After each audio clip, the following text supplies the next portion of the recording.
Hey everybody, welcome back to Over a Pipe. My name is Martin, glad to have you.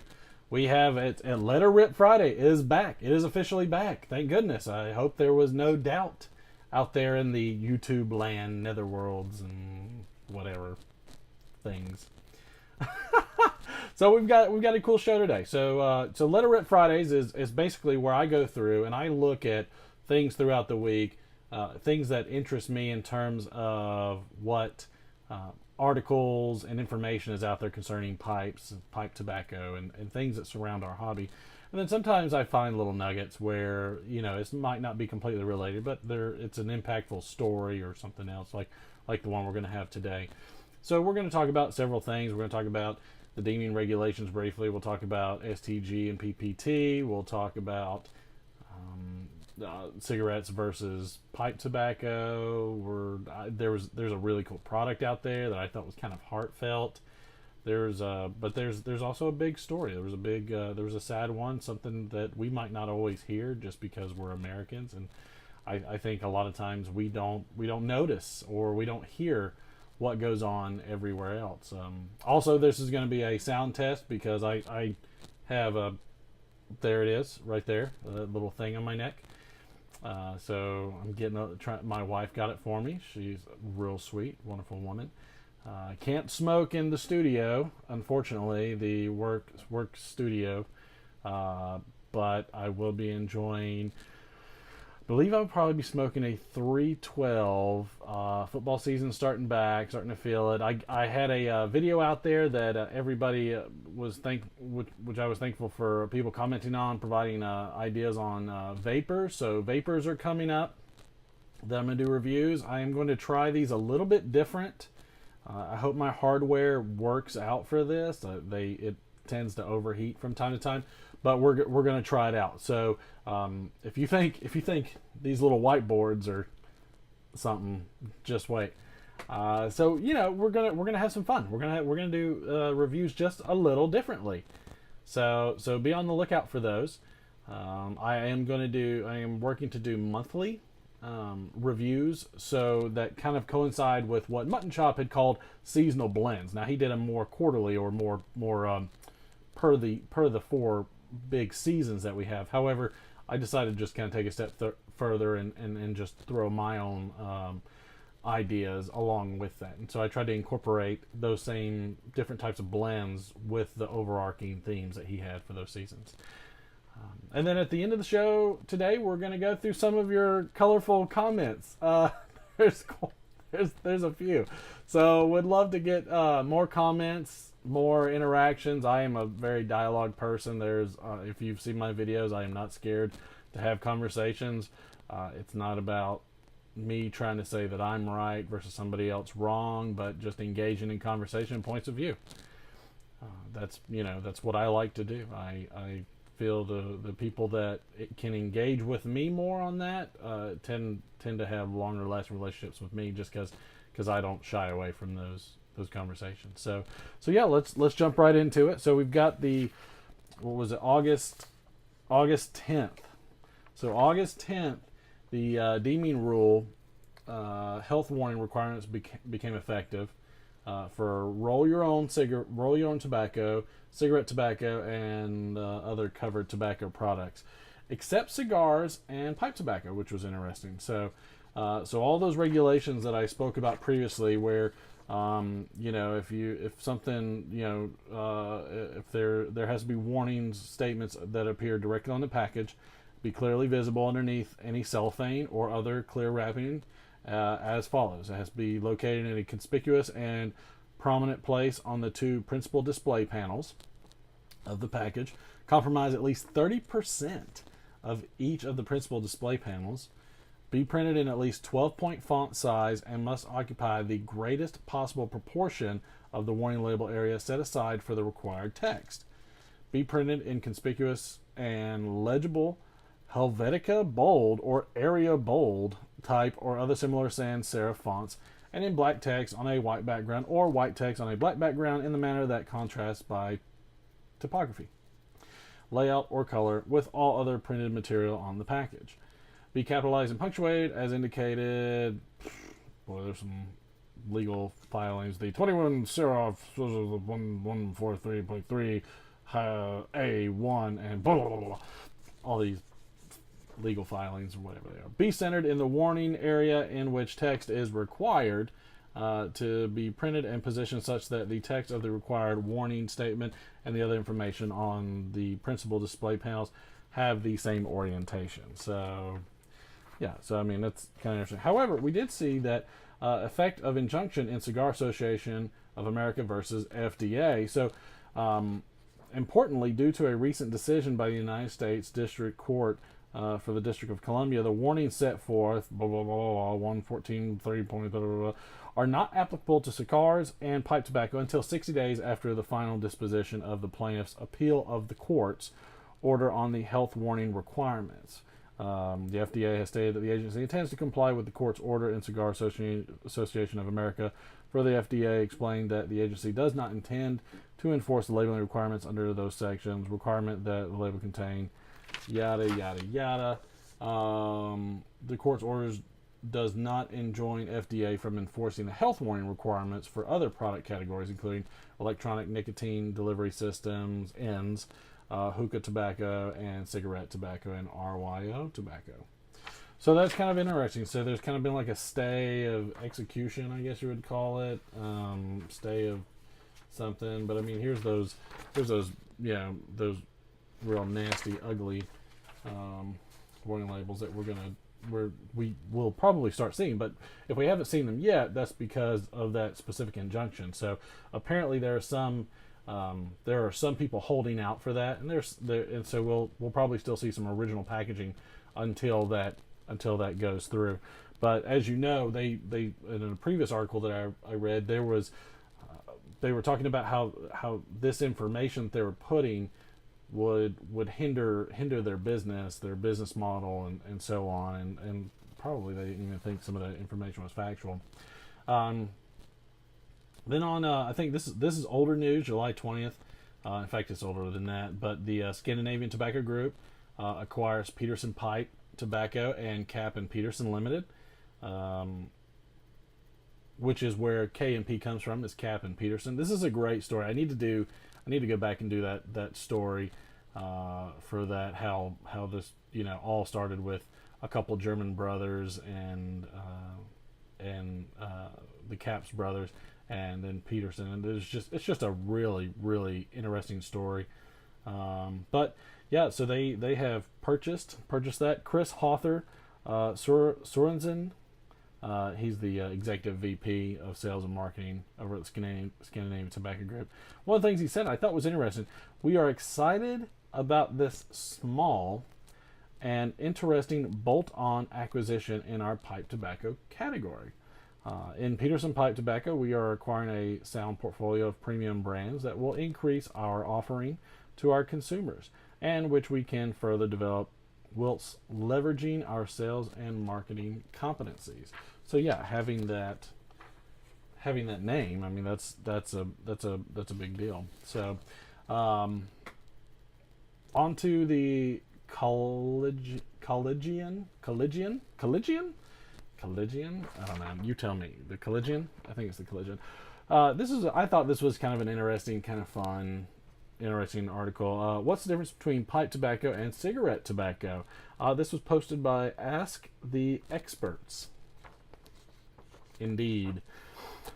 So, my boyfriend has recently started smoking a pipe to relax in the evenings, such as we do. I'm not a smoker myself, and neither of us approve of cigarette use.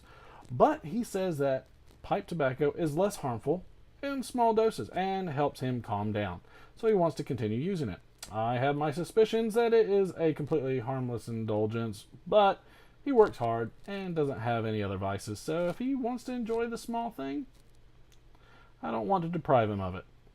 I understand pipe smoking is an old tradition, and the subculture seems to be popular again. I would agree that there has been some growth in the subculture. However, I'm understandably concerned about the potential long-term effects of his tobacco use. Can you help me in the debate once and for all? Is there a difference between pipe tobacco and cigarette tobacco, and if so, what is it? And the response is, first of all, you need a bit of history. The modern cigarette industry, as we know it, began in the 1800s in France, where the name cigarette originated and the thin, finely cut rolled tobacco products were invented.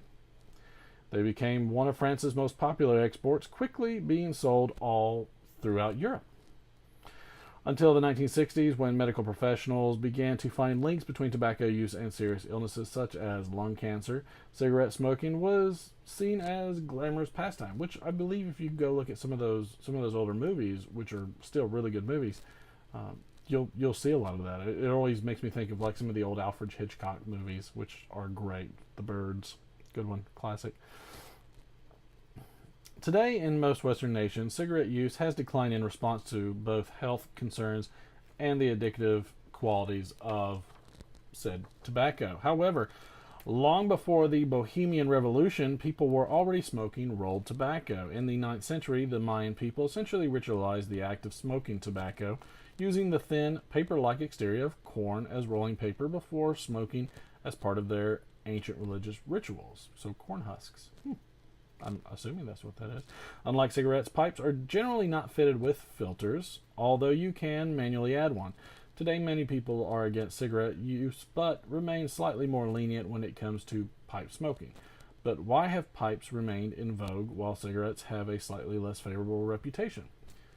Cigarettes are smaller and easier for most people to smoke. Their elegant design made them beloved by rebellious flapper women of the 1920s. However,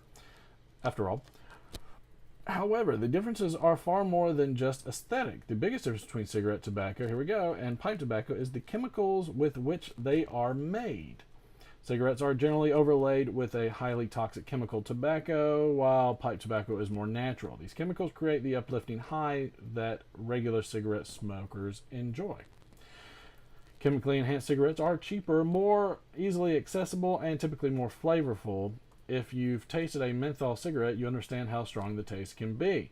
On the other hand, pipe tobacco, being more natural, provides a softer and slightly more complex smoke, which many people enjoy. I do. I enjoy that. While the flavors are synthetic in nature, they taste natural. You can choose from various pleasing flavors, including whiskey, cognac, and wintergreen. Flavors are sprayed onto the tobacco leaves right before harvesting, and the taste remains fresh for a long time. Not quite sure that's exactly how they all do it, but the lack of harsh chemicals gives the pipe tobacco a better aroma too. You are meant to take your time and enjoy the process. Yeah. So, I mean, an increasing number of millennials are choosing to grow their own tobacco or simply buy tobacco online from one of the many resources available. So yeah, so that was the Collegian, talking about the differences between those. So I mean, fascinating. I like the idea of that conversation. What do you think? What do you see as the main differences between pipe tobacco versus cigarettes? Should pipe tobacco really be lumped in with cigarettes, or should we go to cigarettes' defense, because if they can take down cigarettes, would they not be able to take down pipe tobacco next? Leave your comments down there in the doobly-doo, and let's see what you have. Here's a really interesting one. This is an article off of LADUE News, whatever, Lodi News, Ladu News, I don't know. This was July 26th this year. This was a great one. This one's called Memories in a Bottle. Let's see if you can see that. Really cool article. Jeremy Stanton,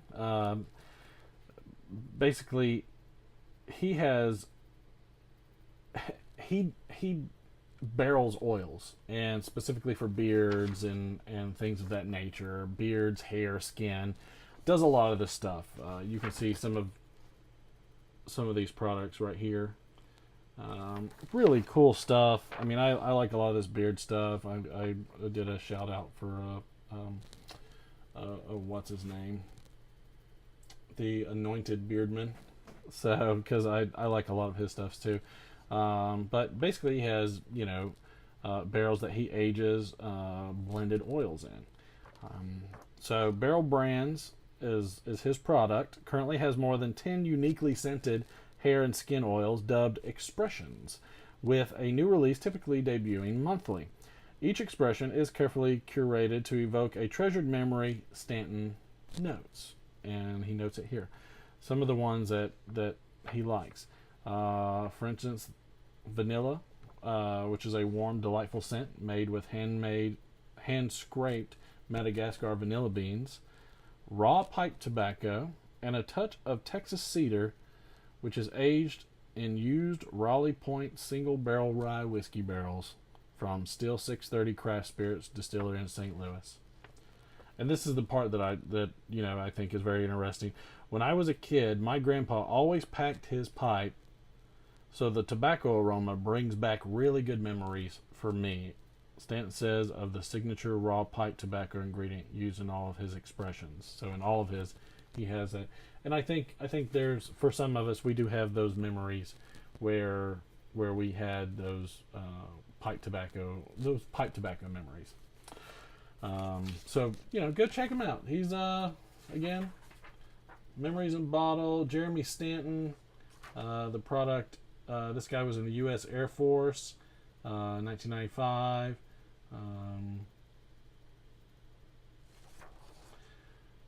Handcrafts all of these. I mean, this is really cool stuff. Again, this is called Barrel Brands by Jeremy Stanton. So I'm going to check him out. I mean, he's never sent me anything, but I found it interesting. All right, this is a tough story. It's kind of long. I'm going to try and see if I can get through it all. I'm going to try and do it quickly, but it's pretty emotional. It's fairly long, but I'm going to try and make it through. If anybody's checking out now, hey, thanks for coming and seeing me. But for all of you that want to hear this tough story, stay tuned. But for everybody that's out there, I'm so glad that y'all have participated in my videos and continue to watch. It's been a great feeling. Actually, let's hit some of the. No, we're gonna.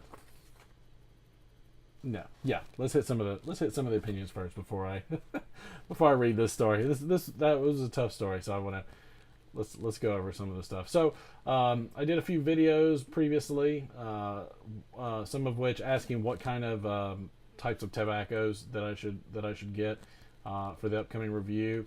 Ryan S. Said enjoyed the video.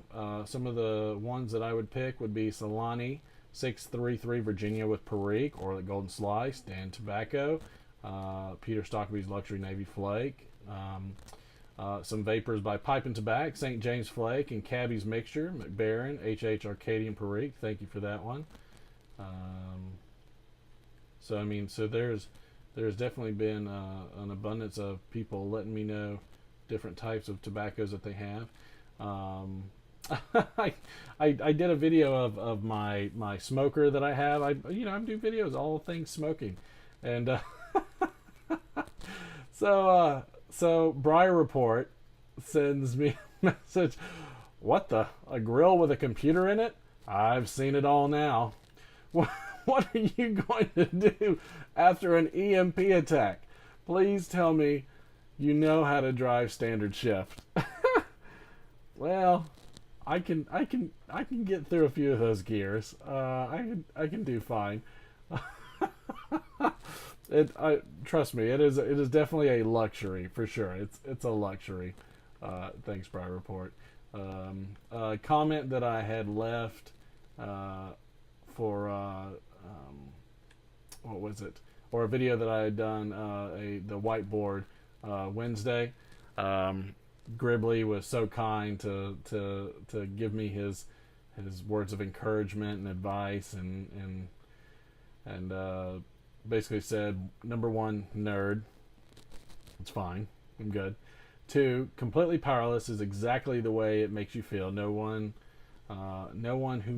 who hasn't been there can understand what we were talking about about NICU dad, which I should have included NICU moms as well.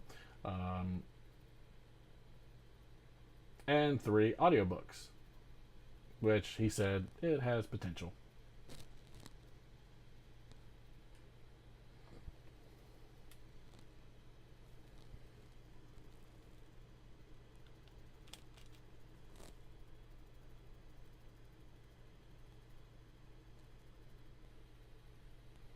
All right, so there might be a glitch in the video. I can't do anything about it. Anyway, so Gribbly told me nerd. He sent me a comment about completely powerless that was having to do with NICU mom and dads, and again the audiobooks. I said that he had a good voice. That I like a lot of audiobooks. I have to do a lot of traveling for work, and I think audiobooks are great. So, yeah.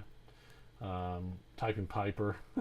Type Piper responded to Griff, said a computer and a Yeti microphone is all you need. You can also get one of these lavaliers, and that can help you as well. It's funny enough that I actually used that a lot when I was studying for a designation that I got. There were some comments about the dungeon. Thanks, Law and Smoke. He votes dungeon. So I was trying to figure out what to call the. I don't have a fancy name like Gribbs does, but I play Dungeons and Dragons. I do. I play a lot of things, video games, other stuff. I mean, that's how I grew up. I love that stuff. My kids play it. There is very few things more fun than seeing your teenage daughter or your young son get super excited about slaying the awful monster and saving the princess, or running down the knights, or like big girl power moments. I mean, it's a lot of fun. It's a ton of fun. Typing Piper and all of his typewriters. He had a great survival video where I asked, and I asked him. I said, "Where? I want to see that silver. I want to see all that silver and gold. I want to see some of that bling." Which he advised he had already done a video on prepping for financial crises and stuff like that, and he mentioned a lot of that stuff, but yeah. So I mean, they're great. I love all the feedback that everybody's been giving me. Everybody's been super supportive, Pipes, etc. I mean, the list goes on of people that have been interacting. So I love that. Please interact more. I'm going to stick everybody that is really giving me that dialogue, or that I think deserves kind of the shout out, is going to go on the Whiteboard Wednesday. That's kind of my shout out platform. Whiteboard Wednesday is what I do. So yeah, thanks everybody.